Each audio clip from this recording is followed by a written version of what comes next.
Do you know that there is a hot spring in Cebu?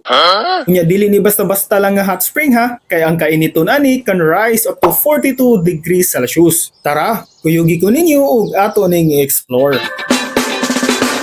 This is Mainit Hot Spring located in Barangay Montañesa in the municipality of Malabuyok, Southern Cebu. The road padung diri is accessible both 4 wheels and 2 wheels. Naalang ni entrance fee nga 50 pesos per person. Ug mulakaw lang kagamay, mubungad na dayon ang hot spring ug ang sapa sa imong atubangan. There are 4 man-made pools nga ilang himo diri nga naay natural source sa hot spring gyud. Lahi-lahi ni silang level og kainiton ug wa ako kay baw kung ano. Pero kani akong gisuwayan ang pinakainit nga moabot og 42 degrees Celsius gyud. Naigking gyud ko sa first na kung tuslob ani kay wa ko ga-expect sa level sa kainit. You can really smell rotten eggs sa tubig because of the sulfur ug gisuwayan ako og humol pero di na ko kaya kung tibok lawas na. Naa gini mismo kilid sa sapa na himutang maong picture perfect usab kayo ang landscape diri. Sakto gyud kayo i-chill samot na nga mobura kayo ang level sa tubig. Solve na sa gyud inyong laag ani. Pwede ra sa mo makadala og mga pagkaon ha. Basta ayaw lang mo paghugaw-hugaw. Ug tungod sa akong kakuryoso, ako gining gisuwayan og saksi ang gigikanan sa tubig sa sapa og wa ra sad ko nagmahay kay naa mga mini pools nga imong masaksihan along the way og nindot sad gid kayo ang view diri.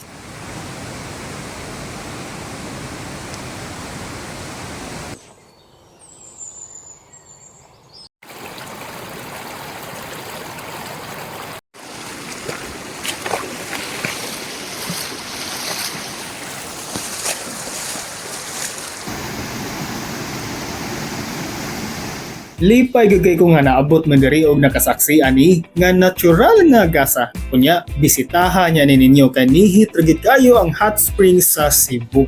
This is Clyde. See you in the next vlog. Bye-bye.